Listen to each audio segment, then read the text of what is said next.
Okay, welcome back everyone to our keynote session, our second speaker for today. And I hope you had a fruitful session with the wisdom facilitators a while ago.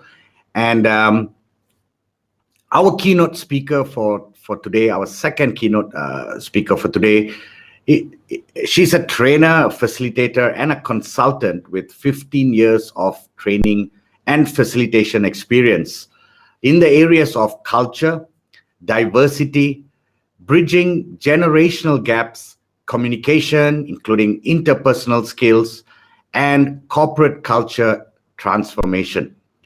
Now, she has published numerous articles on the topics of communication and generational, cross-cultural issues in various publications. And she's also been interviewed in BFM Radio, Malaysian network, on Malaysian generational issues and feats, and has been featured on NTV7, which is a local or our national TV broadcast on their breakfast show as a DC expert.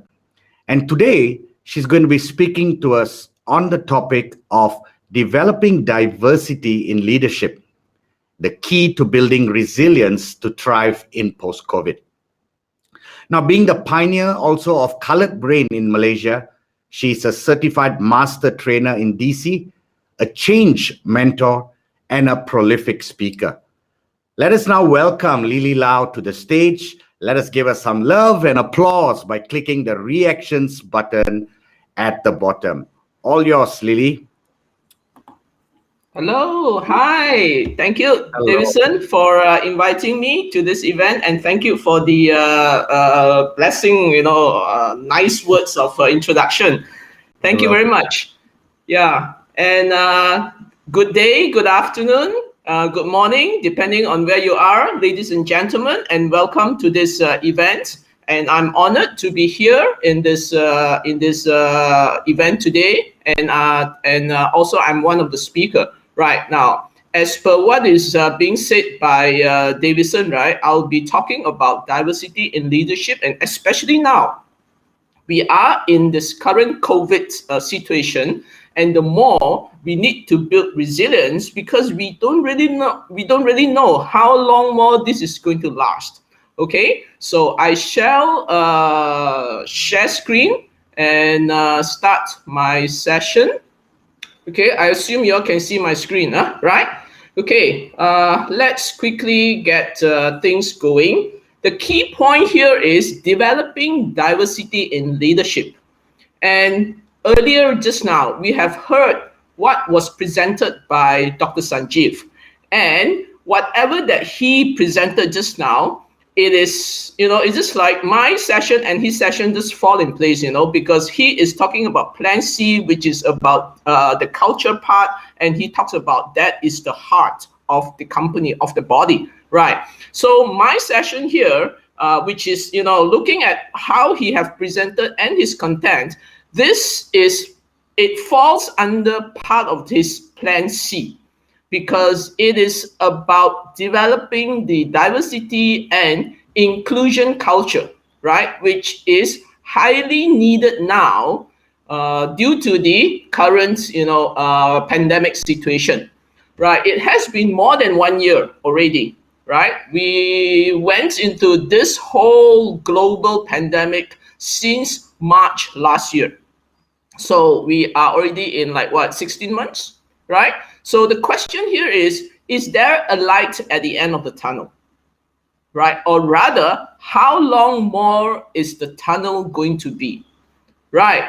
And where I am now, I am in Kuala Lumpur, and where I stay, the Malaysian government has imposed a full lockdown in my area, okay, starting today. So which means for the next 2 weeks, right, my movement is pretty much restricted. Well, in the past, it has always been in a form of a lockdown, but it is not a full. And this round somehow, because in Selangor and Kuala Lumpur, which is the area that I'm in, the number of COVID people is very, very, very high, right? And as a result, they have to do that. Well, what I want to say is that, how long this tunnel is going to be. When will I see the light? Is it the next 6 months, the next 12 months, or the next 24 months? So that is the question which I believe all of us are keen to know. Now, from now until we are able to see the light, how can we sustain? How can we build resilience? So this is where we want to learn more, so that at the end of the day, we can come out stronger and more successful. Now, everybody knows we are in the times of VUCA, and this pandemic, right, is part of the VUCA, where things are so volatile, so uncertain, things are so complex, and it is highly ambiguous. The question here is for the management, right? It is so difficult to plan. Whatever that you plan today, it may not be usable tomorrow, right? Because situation change, circumstances just keeps is very fluid, and it keeps moving and moving. At the speed, even it is faster than what we can do and what we can plan, right? And of course, right, there are industries that have suffered tremendously, and many has collapsed or at the brink of being collapsed, right? And I don't need to go through that list. All of us are aware, right? And it has created tremendous stress to the people and to the businesses. On the other hand, we also have businesses that thrive, right? What goes up will come down, what comes down will goes up, right? Nobody is able to stay at the top forever, right? That's the point. And that is what, as a person, as a business, as an industry, what do we do? Because things just keep moving, right? And we know this is the list, of the industries that thrive in the current situation, because these are what are needed by the people now, right? If you are in this industry, thank God, good luck, very good. If you were in this industry, well, suffer, right? So the question here is, even if you are in this industry now that are thriving, it doesn't mean you'll be there forever at the top. So how prepared are you, right, to face when the next downturn is coming? So that is the question that we have to get ourselves to be prepared when we are in the business. Based on study, there are, based on study, those companies that thrive, okay, what do they have in common?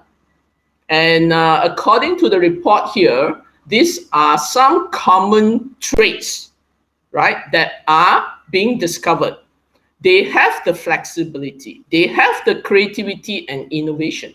They are transparent, and they have good communication with customers and employees, internally and externally, right? They also practice good social responsibility. That means they announce what they do to help people and all that. And most importantly, right, they apply diversity in being resourceful.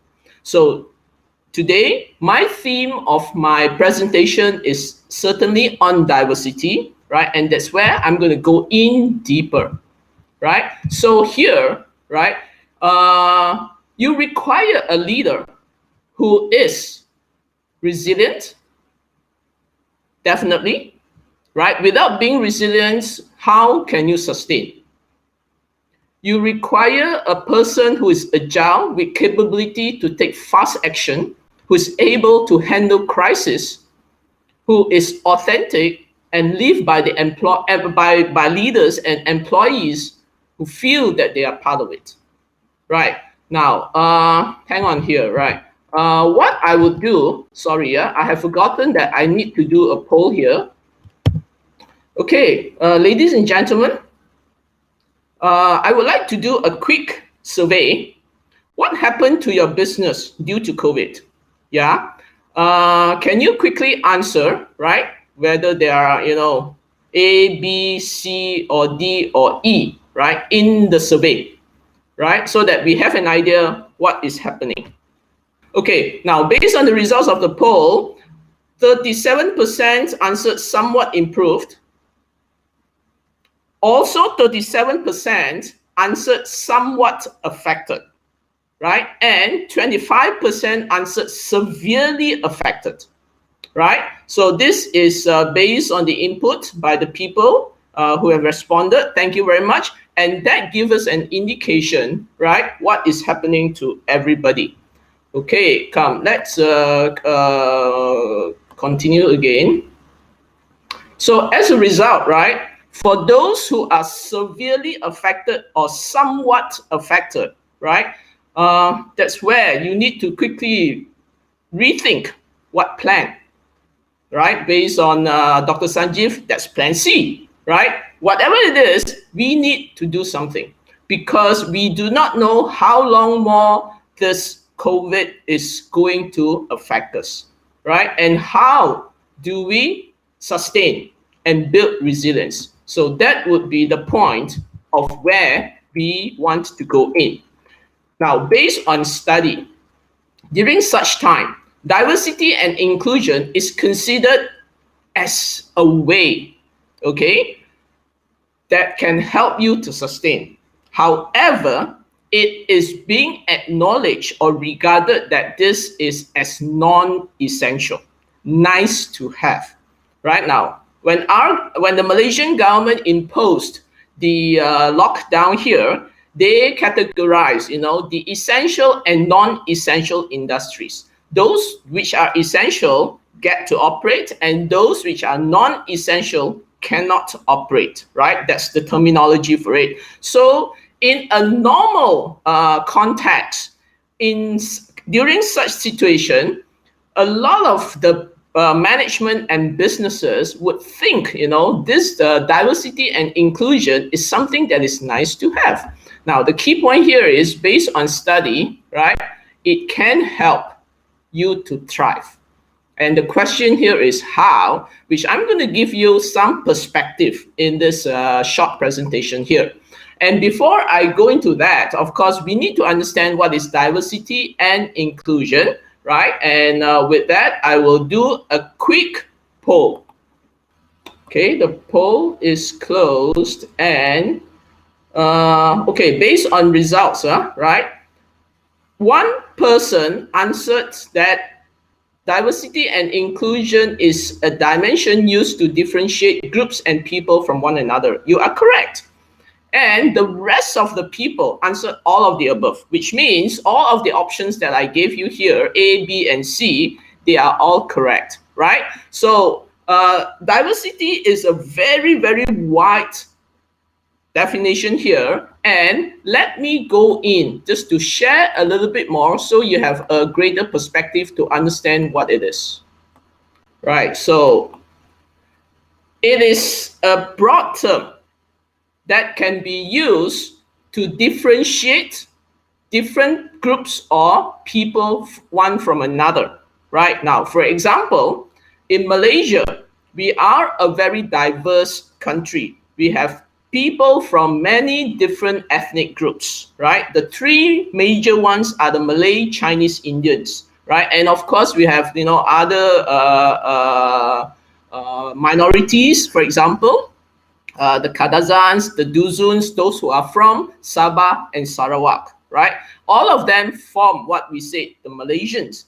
Now, the question here is, because we are different, definitely, for example, the culture, the food, the religion that we practice, and even the language that we speak are very different. Now, this is a very simple form to understand what diversity is. In another way, right? Let's say, all of you who are working in the same company, right? Are they from different background, right? Even if you have people who are from the same ethnic group, and because they come from different region of the country, right? Some could be from, Kuala Lumpur, some could be from, Johor, which is down south, and some could be from Penang, which is up north, and some could be from Sabah or Sarawak, which is on the east part of Malaysia, right? That itself is also a different form of diversity. Age is also, right? Age will determine your generation, and that is another form of diversity. And when you work together, right, different generations have different perspective, right? How much do you understand the differences in the different generational thinking? All this form part and parcel what diversity is. So in essence, right, it is in organization, my context is about the organization. It is like, when you get everybody together, they form a big pool of ideas. Why? Because they are from different background, different profession, different upbringing, different culture, right? And everyone, when they share their opinions, when they share their ideas, it gives the perspective, right? How the same problem can be solved differently, right? So in essence, the power of diversity is unleashed when everyone respects and values each other. And how about inclusion? What does inclusion mean? Right now, diversity means variety. Inclusion means how can we include everybody who are different, right? Who are different and get all of us to be together, right? So in short, it is about respect to be respected, value to be valued. So that is what inclusion is all about. And in the workplace, it is about focusing on the needs of individual to ensure, right, how their potential is achieved. And what can the company do to help them to achieve? Because indirectly, when you practice diversity and inclusion, it reflected as your culture, as your practices. And now, in the current times here, we are talking about inclusive leadership or diversity leadership, which is equally important on how to bring your company to the next level, right? So I'm going to share with you this nasi lemak. For those who are Malaysians, right, I'm sure you know what nasi lemak is. For those who are not from Malaysia, this is the top Malaysian favorite food, especially for breakfast. Right now, I like to use this metaphor because it is a very simple way to explain what diversity is. Okay, now this nasi lemak, which is on your left, which what we call it the normal, the standard, which is the most basic. And by the way, nasi lemak is commonly being eaten as breakfast in Malaysia, right? And this version here, it has a piece of chicken here. This is the special version, which is more expensive, right? So I will take this standard version, right? A normal standard nasi lemak, right, will have the rice. And this rice is what we call the coconut milk rice, which is very fragrant because it is cooked in coconut milk, right? And it has sambal. Sambal will be the chili sauce, right? And this is the our local version of the chili sauce, and it has its specialty and its special flavor, right? And the other ingredients which are standard, right? It has a hard-boiled egg. Whether you get half or one or quarter, it all depends, yeah, on the shop that you eat. And then it would have some anchovies, or we call it ikan bilis, and then we have peanuts, and you have slices of cucumber, right? This one, I think, is part of the sambal here, right? And the special thing here is it is eaten on banana leaf.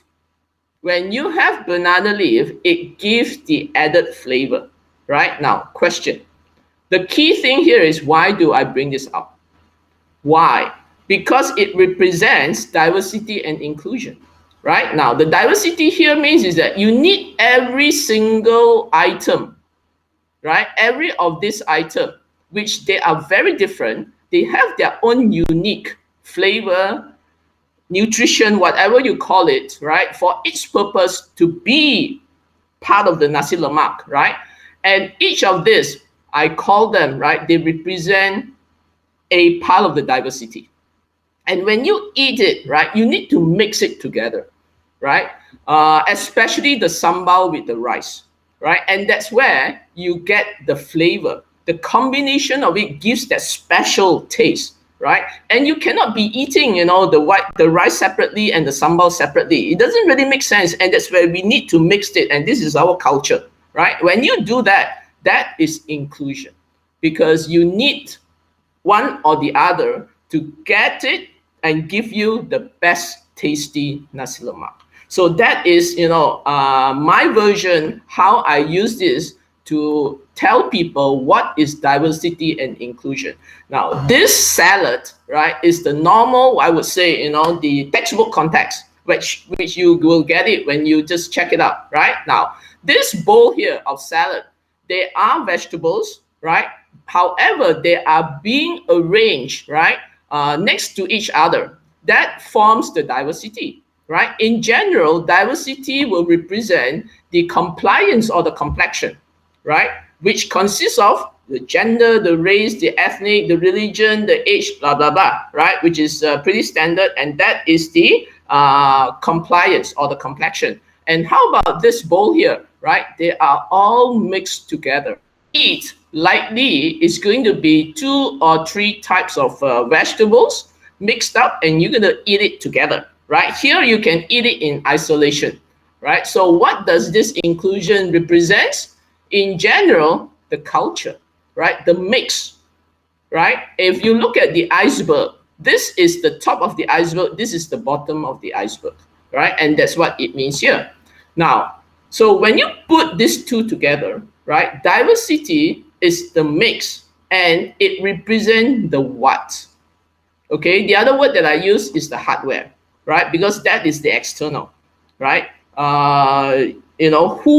are the mix of people in your company? And inclusion, right, is about getting the mix, how to get it to work well together. So it is about the how, which represent your software, which is the culture, right? So you need both in order to work well.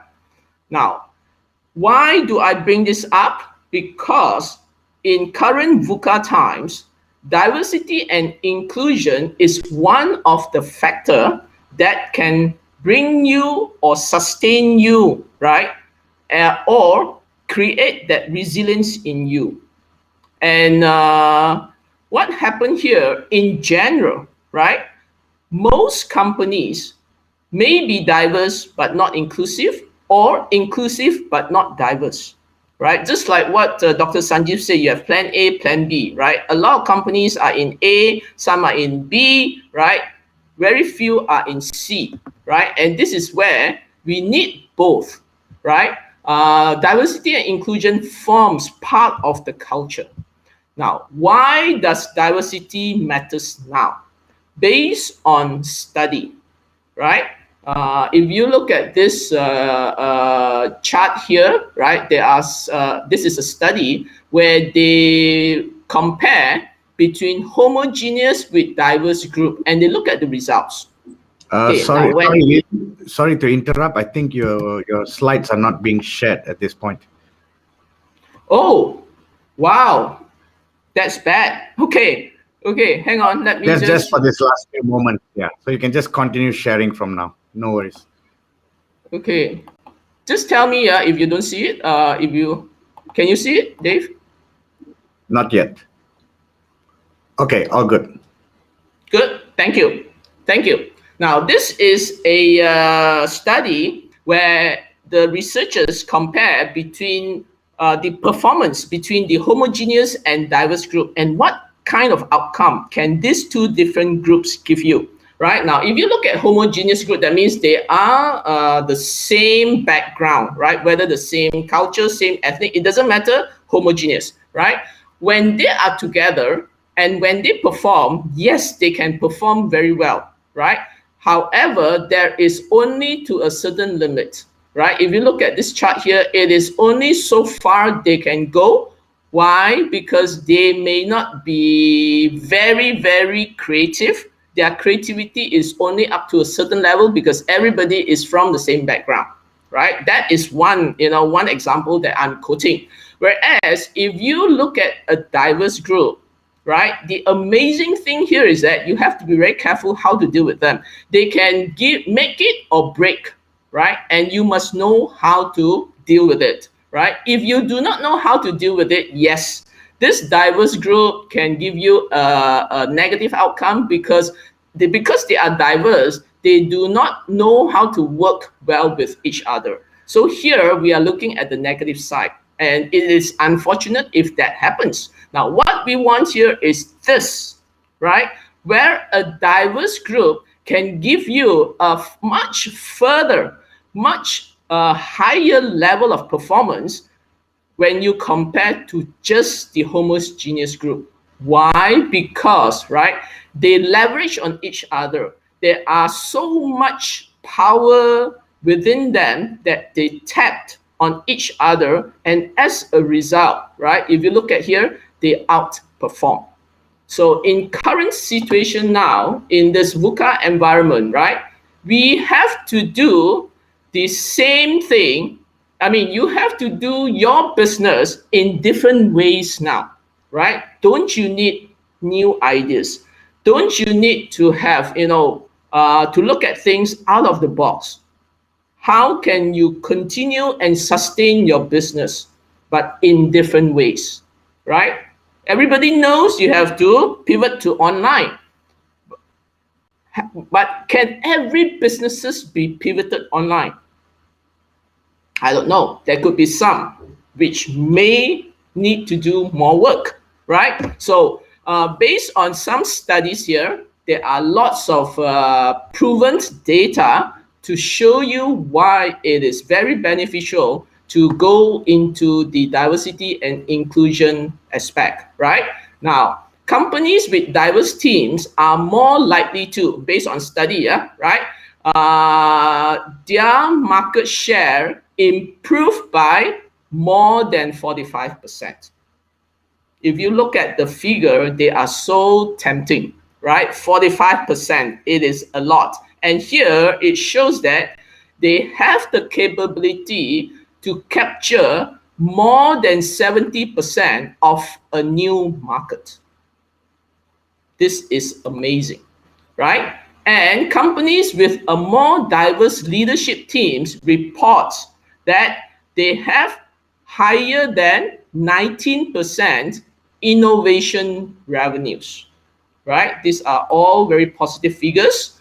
And inclusive teaming and leadership creates inclusive environment with a higher sense of belonging, right? And employees become more engaged, right? So it is proven in this case.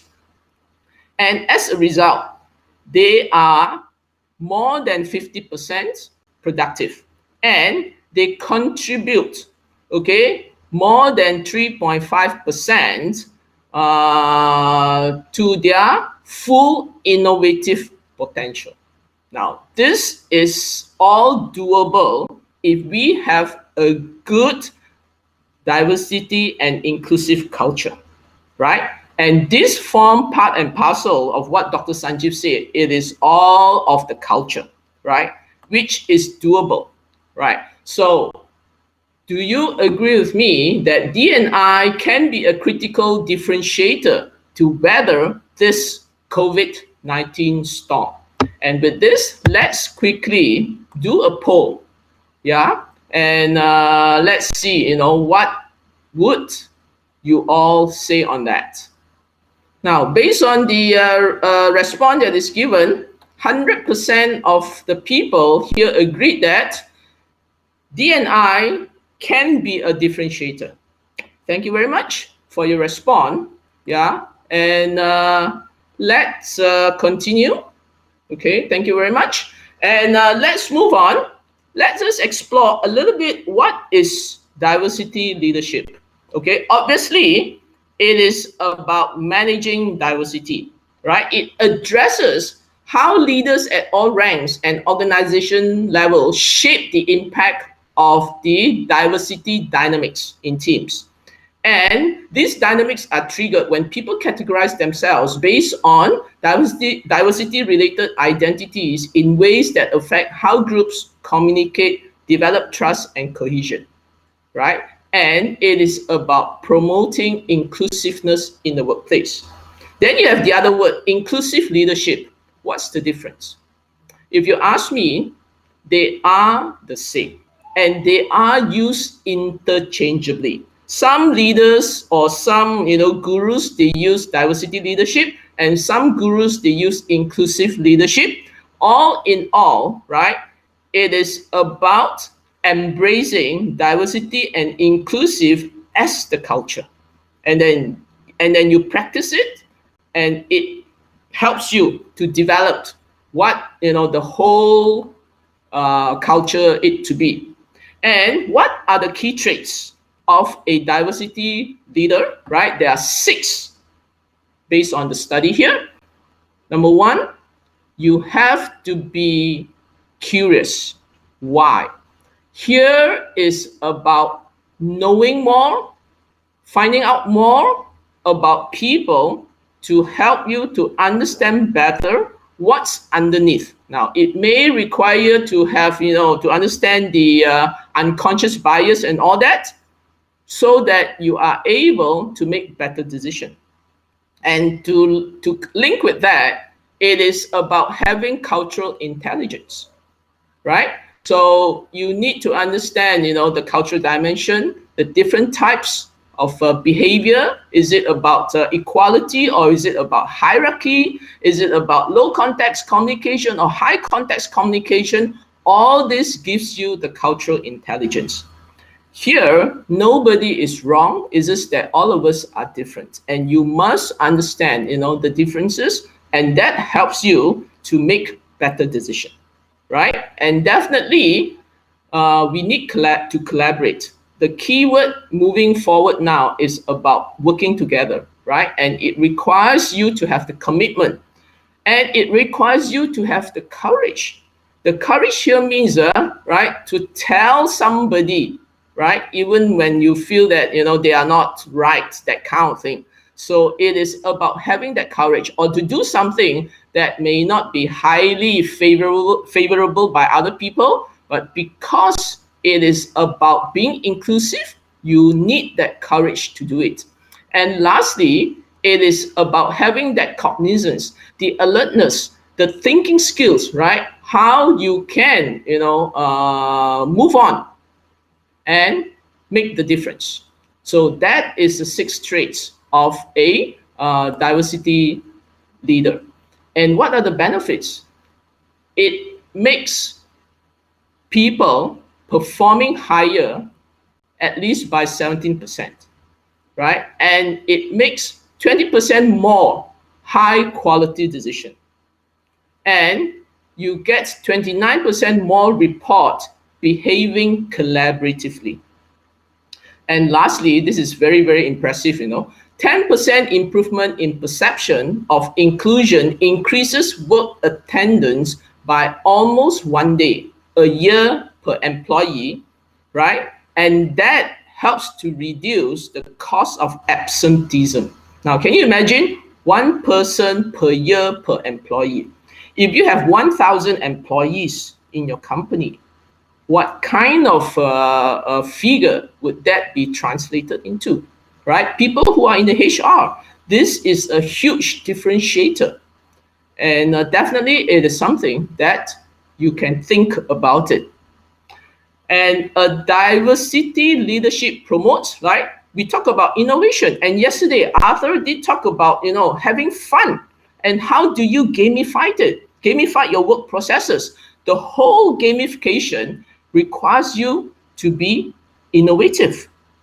And without incorporating the diversity element and without allowing people to do all that, then you are back to the normal routine. And how much further can your business go, right? So in current environment, it is about ideas, new ideas that you need to reinvent, right, in order to thrive in the uncertainties. It is about new ways of working, creating new products, new services, and new models, right? And you need trust to foster collaboration and people to speak up, right? Remember the earlier survey, it is about communication. And you will have good communication when people feel inclusive, right? And inclusive means creating team synergy. And last but not least, right? Agility, D&I can help you. Right now, that is the last of my PowerPoint slides here. And I won't go through this because I have been introduced by Davidson already, right? So I will be taking questions. To me, I look at what Lily has just shared with all of us as something that's truly eye-opening, because I love the analogy she gave us about the nasi lemak. I mean, diversity and inclusivity has been terms we have heard for years, but only today I've seen her, giving us that analogy of nasi lemak, which is a Malaysian dish, to help us truly understand the importance of having D&I as part of our culture in an organization to help us to thrive and to be agile at the same time. I seriously didn't see nasi lemak being used as an example before, but today I can kind of understand what that means. But on a more serious note, I also think that for companies today to thrive, they need to embrace diversity and inclusivity, because these two practices is what I believe is going to help organizations to truly benefit from the potential of their employees, of all their employees. And as a result, this is going to help organizations become more forward-thinking and innovative as well. Yeah. I also love the part when are you back? Yeah, we can kind of hear you, Lily. So, but all right. Yeah, Okay. Okay. Yeah, I also love the part Lily shared with us on leaders handling crisis with authenticity, and that truly also stands out to me, and I believe to many of you, because this is what once you have this authenticity, it's going to help you be more agile and be more resilient. The terms that keeps popping up, which is part of today's theme and yesterday's theme. And again, now we've been introduced to using diversity and inclusivity as two terms that we should come in contact with and pay a bit more attention to and address it to help us to be more resilient. All right, thank you so much for that sharing, Lily. We do have a couple of questions from the audience, and I'm going to take it from the first one, and it's on the screen right now. It's a question from Mohammad Nazrin Wahab, and he says, Professor Joe DiStefano says, when well managed, diversity will drive performance. So the question here is, does that mean that homogeneous and exclusive organizations require less complex management? Okay, thank you, Nazreen, for that question. Wow, it was a very great question. Now, the key question here, I mean, to me, right, it is not about being less or more complex. It is about, how the management is being taken care of, right? Definitely when it is when you have a more diverse background, right? You have people with different needs, yeah. But the question is, what is the management company's policy? If they don't look at that, right, it doesn't even exist. The key thing now here is it is about addressing the differences, right? And how can you take the differences and understand it and also implement it, so that you respect to be respected, you value to be valued, right? And that forms part of the culture which will translate into engagement.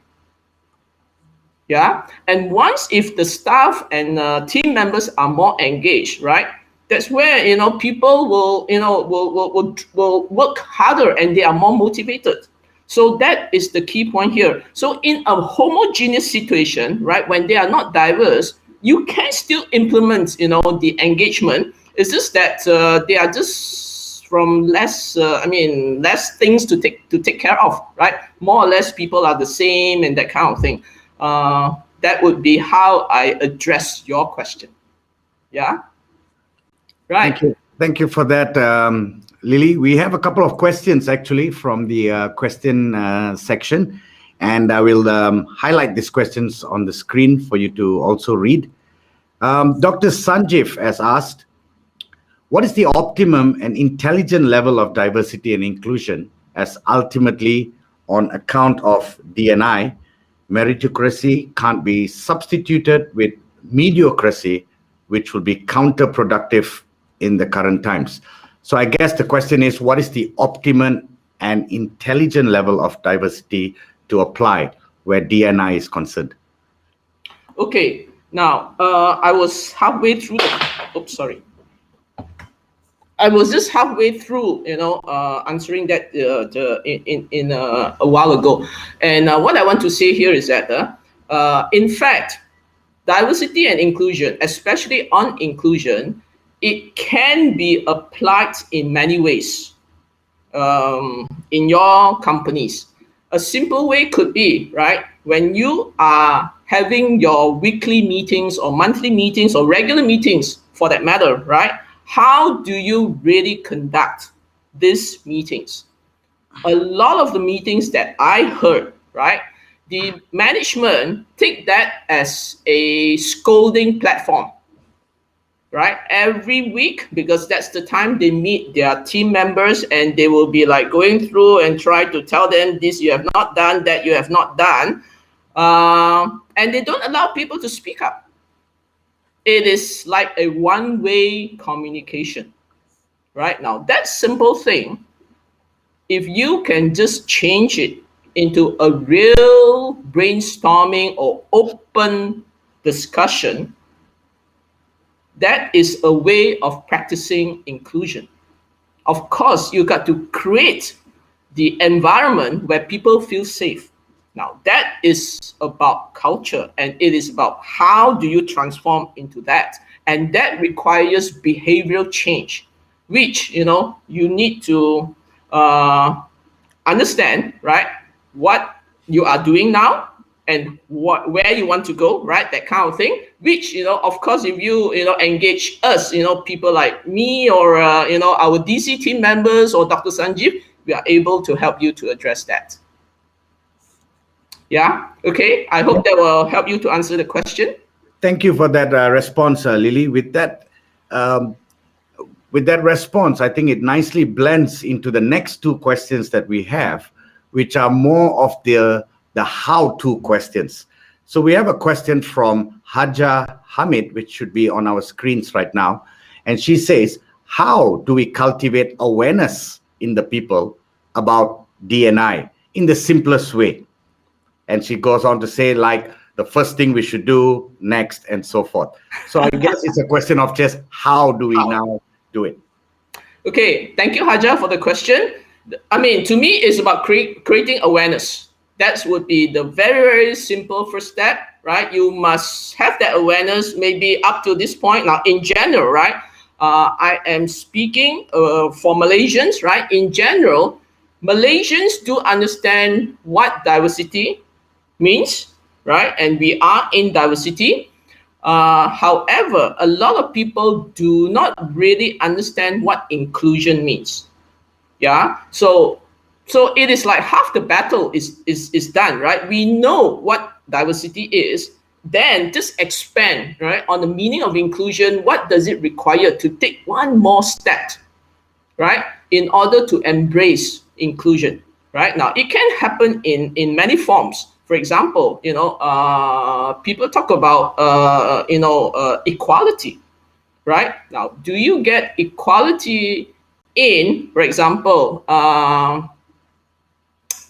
there are certain occupation, right, where somehow people have certain stereotype that it is more suitable for men, in the oil and gas industry, a lot of engineers, right? Automatically, people would think that it is suitable for men. But how about women, right? Does it mean that they cannot do the job? Or is it that opportunities are not given? Or you don't even bother to look at the CV when the candidate is a woman, right? Things like that. So these are, right, part of the inclusion practice. And that requires you to have that understanding mindset. You are already doing it, but you just need to tweak a little bit, right? And that would open up and change many things in the company. It is not about rocket science, and all it requires is just some education, some level of awareness, and maybe with some campaigns and explanation, it can be done. Yeah, I hope that will explain that. Thank you, Lily. And our next how-to question comes from James Lewis. And he has asked, well, generation gaps often poses a problem, especially with when engaging our younger team members. How would we go about this? Wow. Thank you, James, for that question. I'm also, a trainer that goes into this generational issue, and I have studied them quite a fair bit. And of course, right, generation is part of the diversity spectrum, right? You need to have, you need to recruit younger people to be in the pipeline to form part of the succession plan, right? The older ones, the baby boomers, are there at the senior management level, and you need to have your mid level, and then you need to have your junior level.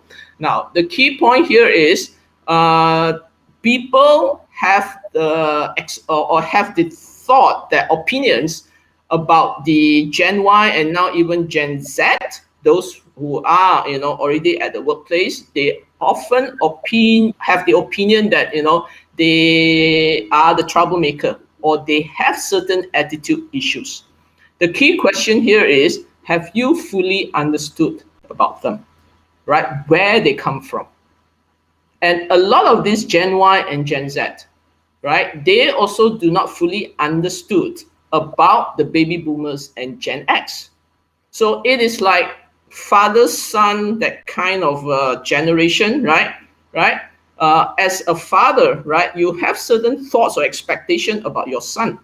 And the son will always think that my father will never understand me, right? So when you are in a company and you have this young Gen Z now, I'm looking at Gen Z, right? They will never understand, right? A baby boomer who is in the late 50s, what have they gone through at work?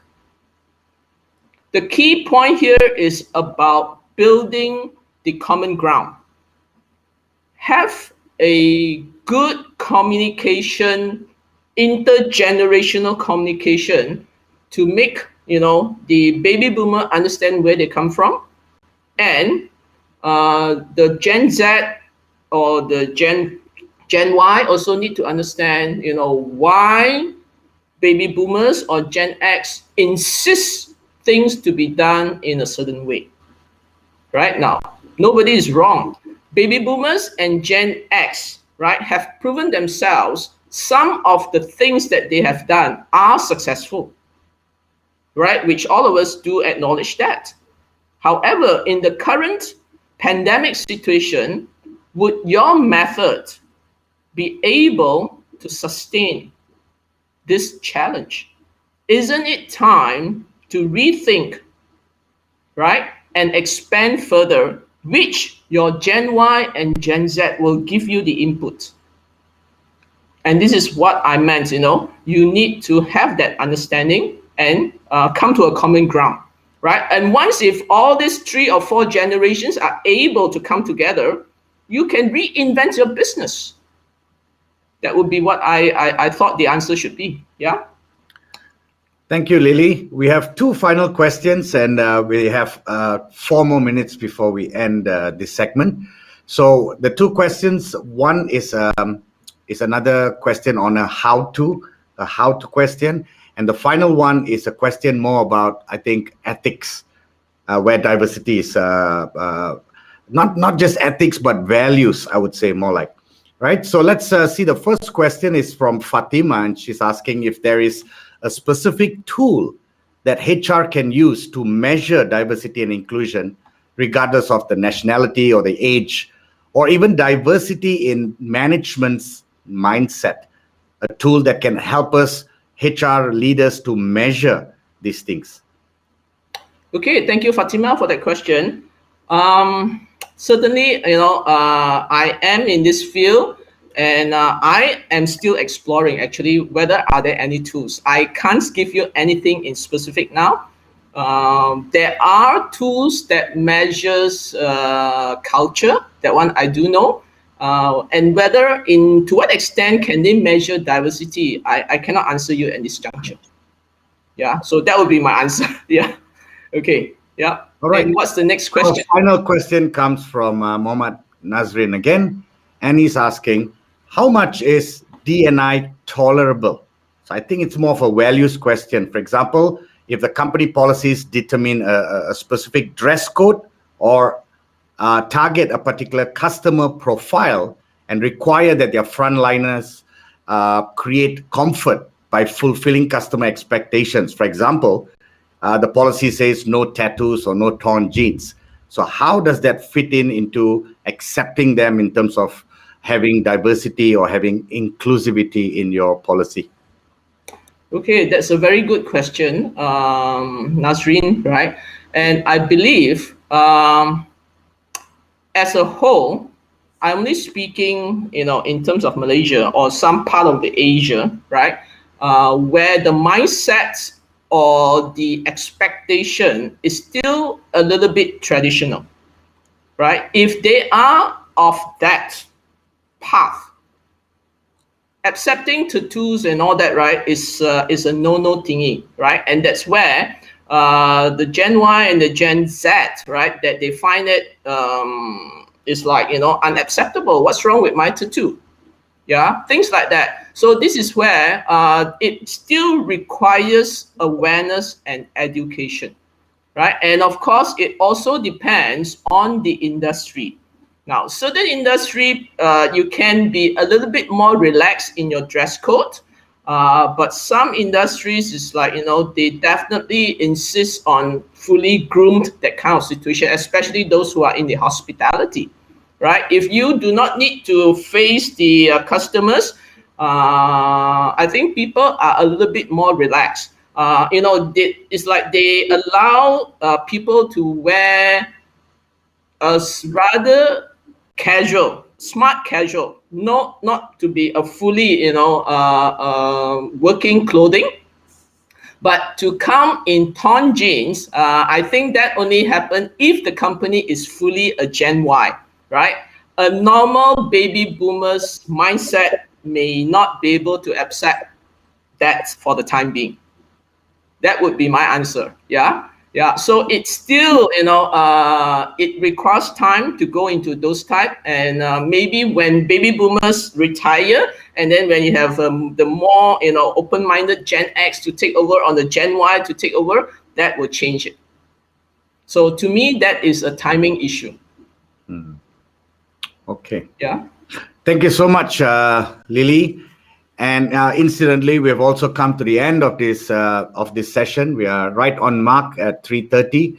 So with that, we would like to thank Lily. Let's give us a round of applause. Let's give us some love. Click on the reactions button below. And that will also mark the end of our keynote speakers for today.